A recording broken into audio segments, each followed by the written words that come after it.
Hello दोस्तों, आप सभी का स्वागत है हमारे यूट्यूब चैनल कविंदर भैया में। तो आज हम पढ़ेंगे क्लास 6 का पाठ 7।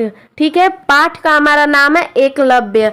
तो आज हम पढ़ेंगे एकलव्य के बारे में कि एकलव्य कौन था और उसमें क्या गुण थे। ठीक है, तो चलिए एकलव्य के बारे में पढ़ते हैं और इस कहानी से रिलेटेड बाद में कुछ प्रश्न हल करेंगे। ठीक है, तो चलिए पहले कहानी को पढ़ लेते हैं। एक पेड़ पर कुछ बच्चों को सिंदूर जैसा लाल एक फल लटकता हुआ दिखाई पड़ा। एक दिन कुछ बच्चे यानी वहाँ पे एक दिन कुछ बच्चे थे, उनको सिंदूर जैसा यानी कि एकदम लाल एक फल जो था पेड़ पर लटकता हुआ दिखाई पड़ता है। ठीक है, तो देखिए सभी बच्चे क्या करते हैं, सभी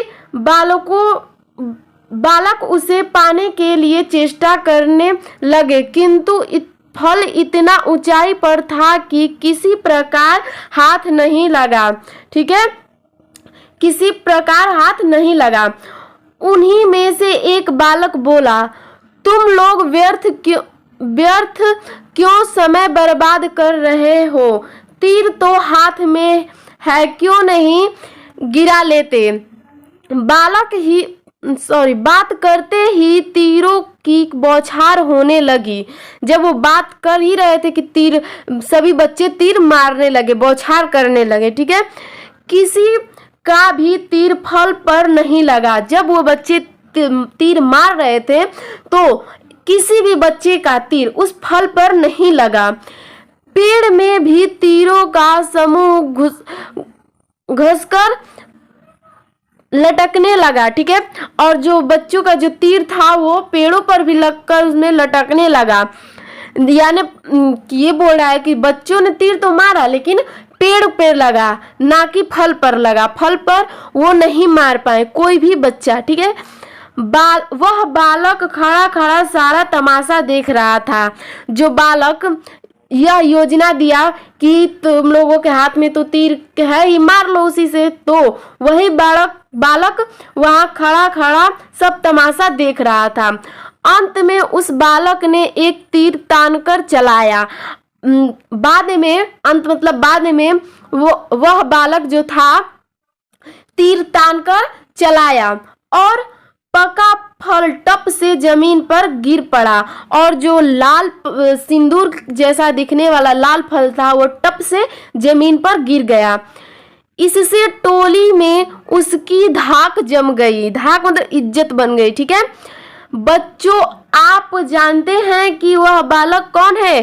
क्या दोस्तों आप बता सकते हैं कि वह बालक कौन है? वह बालक और कोई नहीं, एकलव्य था। वह बालक कौन था? एकलव्य था। ठीक है, तो चलिए अब यहाँ से कहानी शुरू होता है। हस्तिना के निकट वन में एक बस्ती का सरदार हरिणधेनु था। इसका प्रभाव अधिक था, इसलिए समूह के लोग उन्हें राजा कहा करते थे। एकलव्य उन्हीं का पुत्र था। ठीक है, एकलव्य, देखिए दोस्तों ये क्वेश्चन पूछ सकता है कि एकलव्य किसका पुत्र था, तो आप लिख देंगे कि एकलव्य हरिणधेनु का पुत्र था। ठीक है, एकलव्य ने मन लगाकर अभ्यास करना आरंभ किया।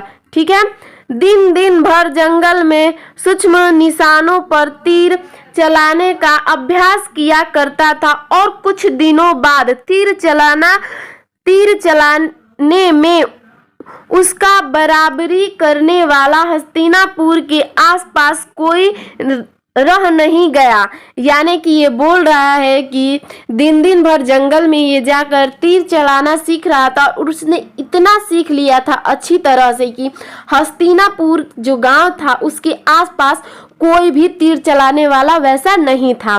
ठीक है, एकलव्य और भी अधिक निपुणता प्राप्त करना चाहता था, परंतु कोई साधन दिखाई नहीं देता था। ठीक है, वह और भी निपुण होना चाहता था, यानी कि वो और भी जानना चाहता था, इसे अच्छी तरह से तीर चलाना जानना चाहता था अच्छी तरह से। ठीक है, इसी बीच उसे पता चला कि हस्तिनापुर में राजकुमारों को बाण विद्या की शिक्षा देने के लिए कोई बड़े आचार्य आए हैं। इसी समय उनको पता चला, किसे, एकलव्य को पता चला कि हस्तिनापुर में राजकुमार जो थे उनको बाण विद्या शिक्षा देने के लिए एक आचार्य आए हैं। इनके समान बाण विद्या में दक्ष उस समय कोई नहीं था। उसके मन में आया कि मैं भी क्यों ना उन्हीं से चलकर सीखूं, और उन्होंने सोचा कि एकलव्य ने सोचा कि क्यों ना मैं भी उन्हीं से जाकर सीख लूं। पर तुरंत ही उसने सोचा कि वे तो राजकुमारों के गुरु हैं। फिर उन्होंने सोचा कि अरे वो तो राजकुमारों के गुरु हैं, उन्हें सिखाते हैं, और वो तो उन्हें सिखाते हैं। मैं निर्धन हूँ, यानी मैं गरीब हूँ, मुझे वह सिखाएंगे कि नहीं। वो सोच रहे हैं कि मैं तो गरीब हूँ, पता नहीं वो मुझे सिखाएंगे कि नहीं। ठीक है, यह शंका उनके मन में बनी रही, और यह जो शंका थी उनके मन में बनी रही। फिर भी उसने भाग्य की परीक्षा लेनी चाहिए और वह हस्तिनापुर के लिए चल पड़े। और फिर वो फिर भी सोचे कि चलो चलकर देख लेते हैं कि वो उन्हें सिखाते हैं कि नहीं। वो हस्तिनापुर के लिए चल पड़े। ठीक है, हस्तिनापुर में जो गुरु राजकुमारों को बाण चलाने का कला सिखाते थे उनका नाम था द्रोण। ठीक है, उनका नाम था द्रोण। जो गुरु आए थे उनका नाम क्या था, तो द्रोण था। आरंभ में ही उन्होंने शस्त्र चलाना सीखा था।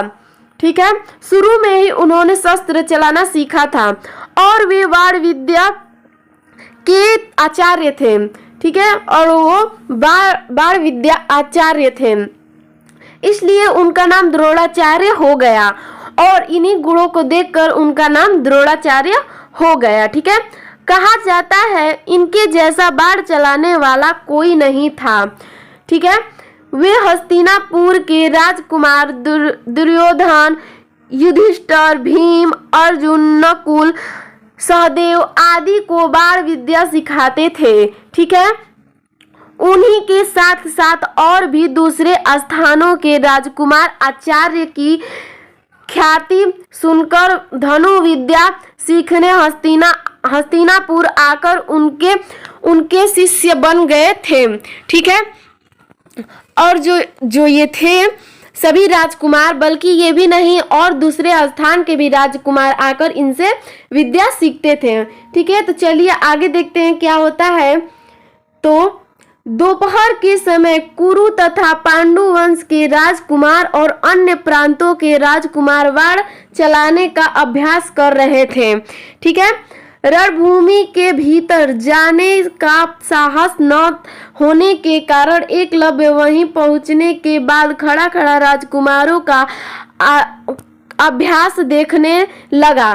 ठीक है, और वो रणभूमि के भीतर जाने का उसमें साहस नहीं था, इसीलिए वह वहां पहुंचकर खड़ा वहीं से राजकुमार जो अभ्यास कर रहे थे उन्हें ही देखने लगा, और देखने में इतना लीन हो गया कि अपने को ही भूल गया। और वह देखने में इतना लीन हो गया कि वह अपने को ही भूल गया। ठीक है, कि मैं यहाँ पर हूँ। ठीक है, राजकुमारों ने बाण चलाने में अर्जुन सबसे श्रेष्ठ थे। ठीक है, श्रेष्ठ मतलब सबसे अच्छे थे, मतलब जो सारे राजकुमार थे उनमें से सिर्फ अर्जुन सबसे श्रेष्ठ थे, यानी सबसे अच्छे थे। एकलव्य ने देखा कि एक खूंटे पर मिट्टी की एक चिड़िया रखी है। एकलव्य ने देखा कि एक खूंटे हैं, वहीं पर एक मिट्टी की चिड़िया रखी हुई है तथा थोड़ी दूर पर दूसरे खूंटे पर तीर की एक चूड़ी लगी है।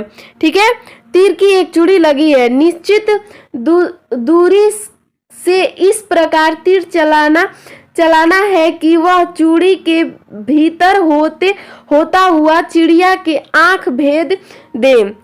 यानी कि इसमें यह था कि एक चिड़िया थी और एक था चूड़ी, जैसे कि चूड़ी गोल होता है तो गोल था, वहीं से तीर उसी में से जाकर ऐसा मारना था कि तीर उसी में से जाकर एकदम चिड़िया के आंख में लगे। ठीक है, आंख में लगे, भेद मतलब कि आंख में लगे। ठीक है, सभी राजकुमार द्रोण का संकेत पाकर तीर चला रहे थे। और जब द्रोणाचार्य ने, द्रोण मतलब उनका द्रोणाचार्य भी नाम था और द्रोण भी नाम था, तो द्रोणाचार्य ने जब संकेत दिया तो उन्होंने तीर मतलब वो तीर चला दिए। ठीक है, परंतु किसी का भी तीर निश्चित स्थान पर नहीं लगा था।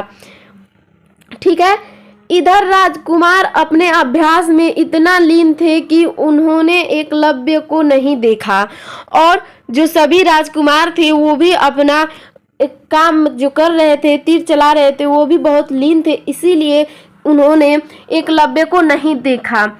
अंत में जब एक राजकुमार का तीर आंख छूकर पृथ्वी पर गिरा तो एकलव्य से न रहा गया। ठीक है, अंत में जब एक राजकुमार थे, उन जो तीर मारे तो चिड़िया का आंख छूकर पृथ्वी यानी जमीन पर गिरा, तो एकलव्य ने अपने आप को रोक नहीं पाया। ठीक है, उसके मुख से निकल पड़ा वाह वाह, उनके मुंह से मतलब निकल गया वाह वाह। केवल थोड़ी कुशलता की और आवश्यकता थी। ठीक है, तो चलिए आगे पढ़ते हैं। यह सुनकर सबका ध्यान द्वार की ओर गया। वहां उन्होंने देखा एक युवक खड़ा है, चौड़ा कंधा है, शरीर के सब अंग सुडौल मानो किसी सांचे में ढले हैं। तीर और धनुष भी है, किंतु शरीर पर केवल धोती है। और जब उन्होंने वाह वाह कहा तो सभी का ध्यान उनके ओर आया और उन्होंने सब लोगों ने देखा कि चौड़ा कंधा है, शरीर के अंग सुडौल मानो किसी सांचे में ढला है। ठीक है, और तीर धनुष लिए हुए हैं, किंतु उनके शरीर पर केवल क्या थी, एक धोती थी। द्रोणाचार्य की भी दृष्टि उधर आई और द्रोणाचार्य ने भी उधर देखा। सब लोग एकटक उधर देखने लगे। आचार्य ने कुछ क्षण के बाद उसे संकेत से बुलाया, यानी कि इशारे से बुलाया। एकलव्य धीरे से उनके पास गया और चरण छूकर प्रणाम करके खड़ा हो गया। और जब उन्होंने बुलाया तो एकलव्य प्रणाम करके उनका वहां पे मतलब उनके पास गया और उनका चरण छुआ, प्रणाम करके वहां पे खड़ा हो गया। द्रोणाचार्य ने ध्यान से उसे सिर से पांव तक देखा और पूछा। द्रोणाचार्य जो थे उन्होंने उसे ध्यान से मतलब पैर से सर तक देखा और पूछा, क्या देखते हैं, क्या पूछते हैं, तुम निशाना लगा सकते हो? वो पूछते हैं कि क्या तुम निशाना लगा सकते हो? यह प्रश्न सुनकर उसने कहा, किसने? तो यह प्रश्न सुनकर कहा, एकलव्य बोले कि यह प्रश्न सुनकर उसने कहा, यानी कि एकलव्य बोले, हाँ मैं लगा सकता हूँ। और फिर कुछ पूछे बिना ठीक स्थान पर जाकर उसने तीर चलाया और तीर आंख बेधता हुआ निकल गया। सब लोग चकित हो गए। द्रोणाचार्य के पूछने पर उसने अपना नाम एकलव्य बताया और जब उन्होंने तीर चलाया तो उन्होंने ऐसा तीर चलाया कि चिड़िया के आंख में लग गया और सभी लोग उनको चकित होकर देखने लगे। तभी द्रोणाचार्य ने पूछा उनका नाम, तो उन्होंने अपना नाम एकलव्य बताया।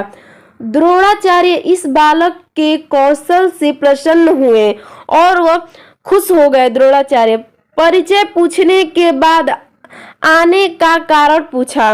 उन्होंने जब परिचय पूछ लिया तो उन्होंने आने का उनसे कारण पूछा। एकलव्य ने सब बताया, धनुर्विद्या सीखने की अभिलाषा व्यक्त की।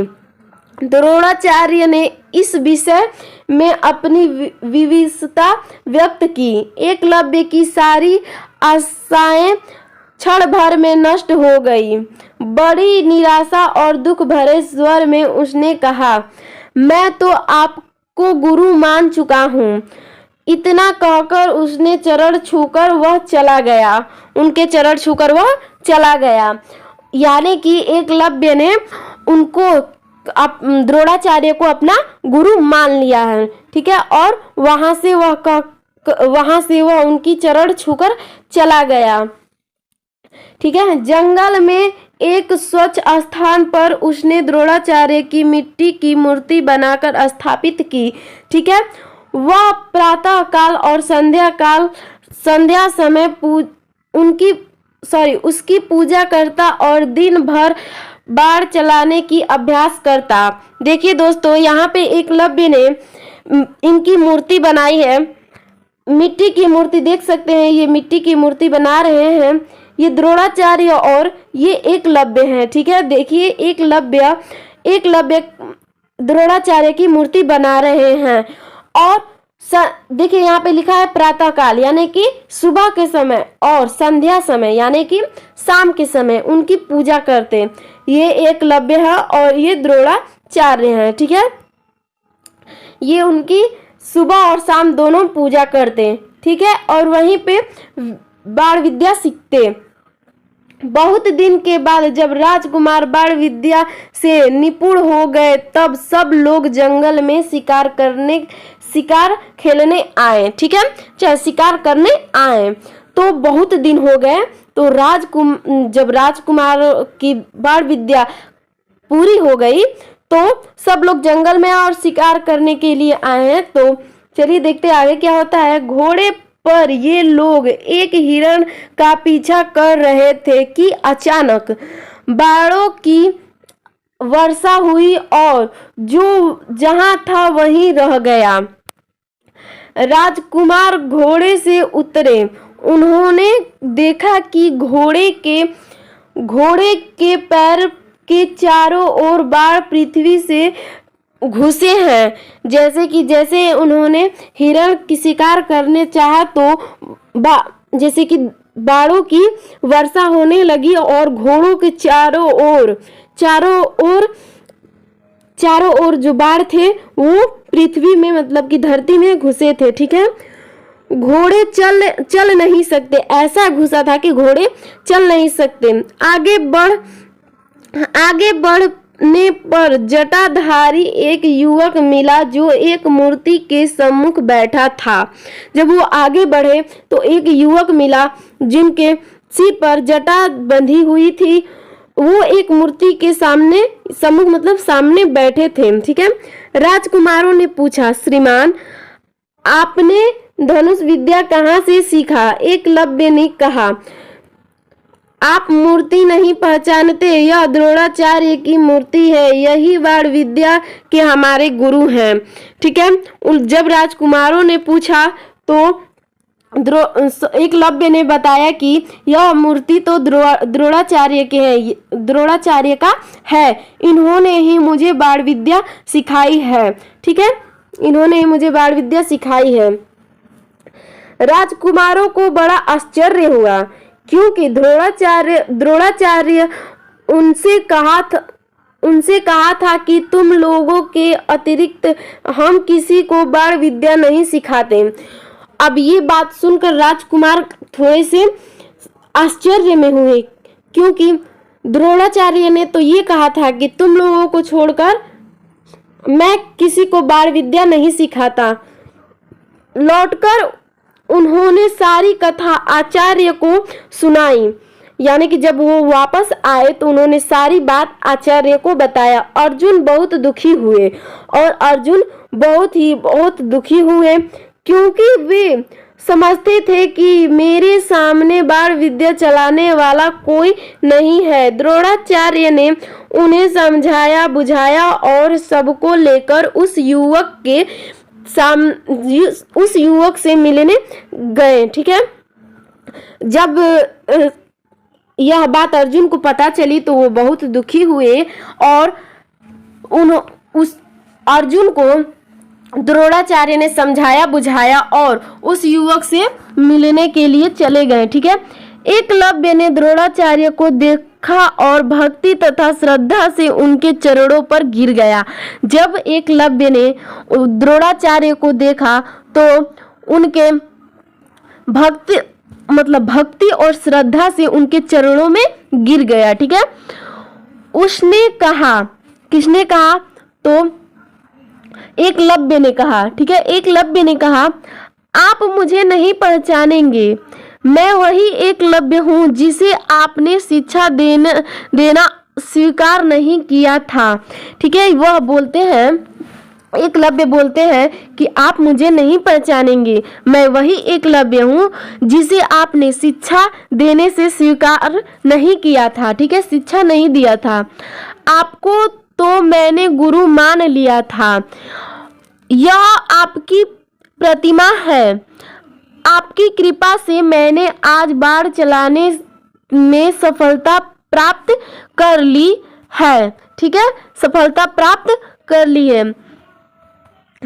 फिर चलिए आगे देखते क्या होता है। द्रोणाचार्य ने सोचा कि मैंने अर्जुन को आशीर्वाद दिया था कि तुम्हारे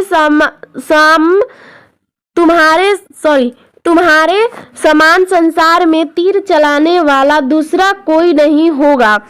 तब यह सोचकर द्रोणाचार्य सोचते हैं कि मैंने तो अर्जुन को आशीर्वाद दिया था कि इस पूरे संसार में तुम्हारे समान तीर चलाने वाला कोई नहीं होगा दूसरा। ठीक है, द्रोणाचार्य ने कहा। फिर द्रोणाचार्य कहते हैं, देखो, तुम्हारी कला और गुरु भक्ति देखकर बड़ी प्रसन्नता हुई।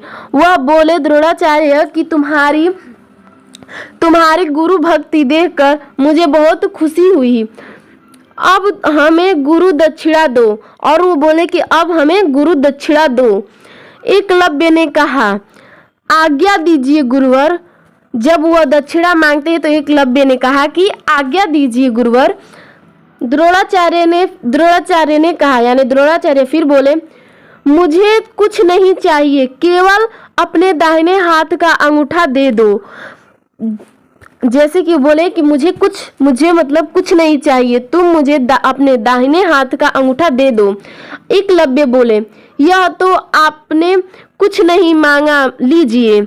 इतना कहकर उसने अपने दाहिने हाथ का अंगूठा काटकर उनके चरणों पर रख दिया।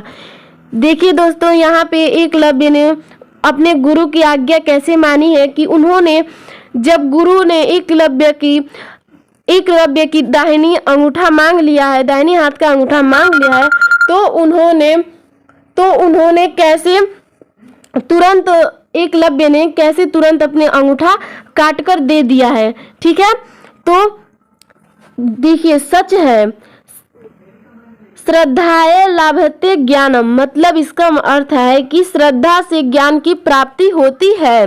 ठीक है, श्रद्धा से क्या होती है? ज्ञान की प्राप्ति होती है। तो चलिए दोस्तों, इसका कुछ अभ्यास प्रश्न है, उसको पढ़ लेते हैं, फिर उसके बाद देखेंगे। ठीक है, अभ्यास प्रश्न है हम लोगों का पहला, निम्नलिखित प्रश्नों के उत्तर लिखिए। ठीक है, निम्नलिखित प्रश्नों के उत्तर लिखिए। एकलव्य कौन था? यह प्रश्न कर रहा है कि एकलव्य कौन था। तो दोस्तों, ये आपको बताना है कि एकलव्य कौन था, यही हम लोगों का क्वेश्चन है कि एकलव्य कौन था। तो एकलव्य हस्तिनापुर के निकट के वन में बसे एक बस्ती के सरदार हरण्यधेनु का पुत्र था। तो दोस्तों, आप यहाँ यह कह सकते हैं कि एकलव्य हस्तिनापुर के जो थे हरण्यधेनु उनके पुत्र थे। ठीक है, उनके पुत्र थे। तो चलिए दोस्तों, हम लोगों का अगला क्वेश्चन देखते हैं। हमारा अगला प्रश्न है 2 नंबर कि पेड़ से फल गिराने के लिए एकलव्य ने बालकों को कैसा प्रोत्साहित किया। मतलब कि पेड़ से जब फल गिराने वाले थे तो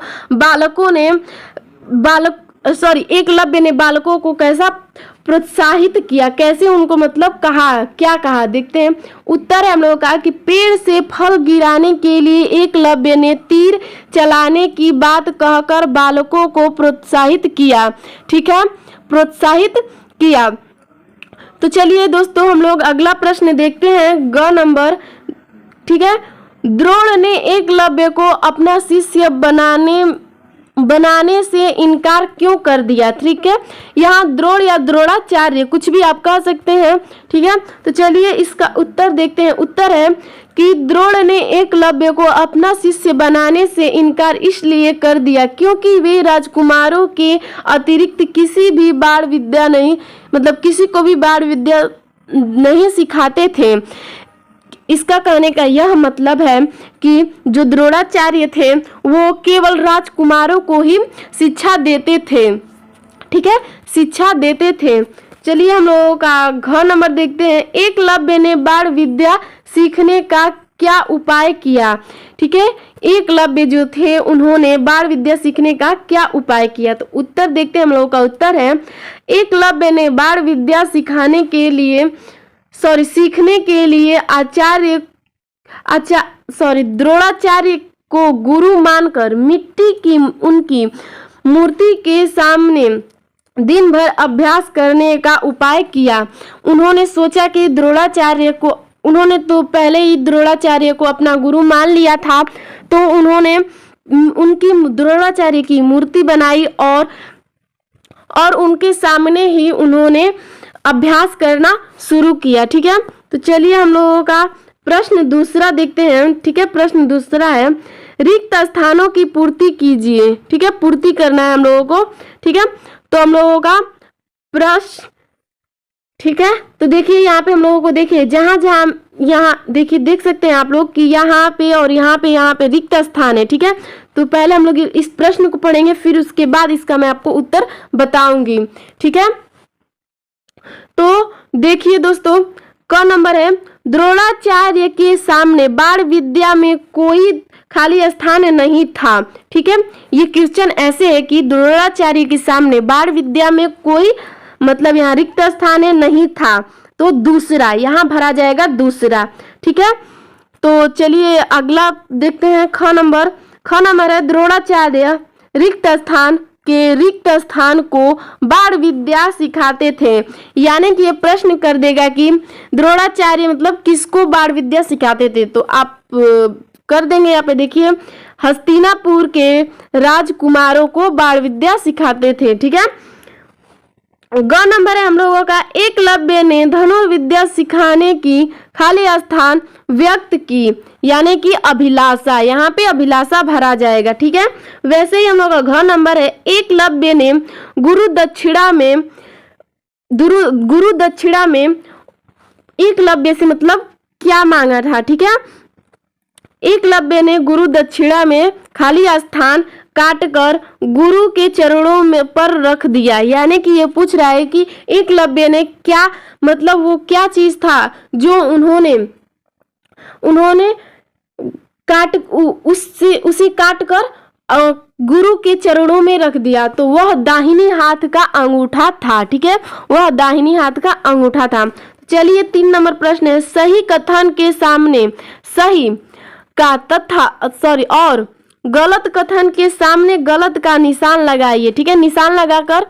ठीक है, तो हम लोगों का प्रश्न है क नंबर द्रोणाचार्य बालक के कौशल से अप्रसन्न थे।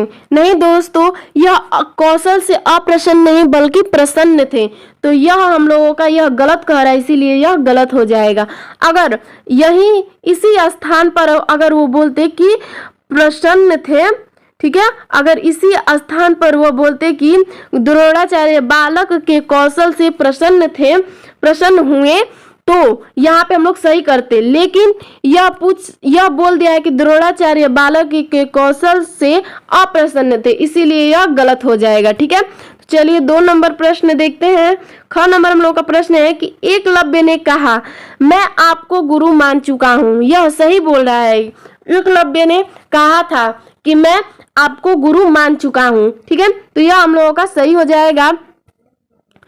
अब ग नंबर है, द्रोणाचार्य को एकलव्य की गुरु भक्ति से प्रसन्नता हुई। ठीक है, यह फिर प्रश्न बोल जा रहा है कि द्रोणाचार्य को एकलव्य की गुरु भक्ति से प्रसन्नता हुई। तो यह भी सही कह रहा है, क्योंकि दोस्तों यहाँ पे आप देख सकते हैं, यहाँ पे यह बोल रहे हैं, द्रोणाचार्य जो है वह यहाँ पर बोल रहे हैं कि वह उनकी, देखिए यहाँ पर है कि तुम्हारी कला और गुरु भक्ति को देखकर बड़ी प्रसन्नता हुई। ठीक है, यहाँ पर आप देख सकते हैं यह बोल रहे हैं, तो इसीलिए यह हम लोगों का सही हो जाएगा। ठीक है, तो चलिए आगे देखते हैं। आगे है योग्यता विस्तार। ठीक है, योग्यता विस्तार, तो चलिए देखते हैं। प्रश्न है हम लोगों का, गुरु द्रोणाचार्य ने एकलव्य को धनुर्विद्या की शिक्षा नहीं दी और उल्टे गुरु दक्षिणा में दाहिनी हाथ का अंगूठा मांग लिए। इस घटना के संबंध में आपके विचार लिखिए। ठीक है, देखिए यहाँ पे ये प्रश्न कर दिया है कि गुरु द्रोणाचार्य तो जो थे उन्होंने एकलव्य को तो शिक्षा देने से मना कर दिया था, फिर भी उन्होंने एकलव्य से दक्षिणा मांगा। इसके बारे में आप क्या कहना चाहते हैं? तो देखिए दोस्तों, मैं कहना चाहती हूँ, आप जो कहना चाहते हैं वो आप यहाँ लिख सकते हैं उत्तर, लेकिन मैं जो कहना चाहती हूँ मैं आपको बता देती हूँ। ठीक है, उत्तर है हम लोगों का, गुरु द्रोणाचार्य ने एकलव्य को धनुर्विद्या की शिक्षा नहीं दी और उल्टे दक्षिणा में उसके दाहिनी हाथ का अंगूठा मांग लिया। गुरु द्रोणाचार्य ने ऐसा इसलिए किया क्योंकि वे एकलव्य की प्रतिभा को देखकर समझ गए थे कि वह अर्जुन से बड़ा धनुधर है। यानी कि यह जो द्रोणाचार्य थे वह समझ गए थे कि इसमें बहुत काबिलियत है और यह अर्जुन से बड़ा धनुधारी है, मतलब कि यह धनुष चलाने वाला है। ठीक है, और वे नहीं चाहते थे कि अर्जुन से भी बड़ा धनुर्धारी कोई संसार में हो, और यह बिल्कुल नहीं चाहते थे कि अर्जुन से भी बड़ा कोई धनुर्धारी हो। तो मेरे विचार से गुरु द्रोणाचार्य एकलव्य के साथ बहुत अन्याय किए, उन्हें ऐसा नहीं करना चाहिए था।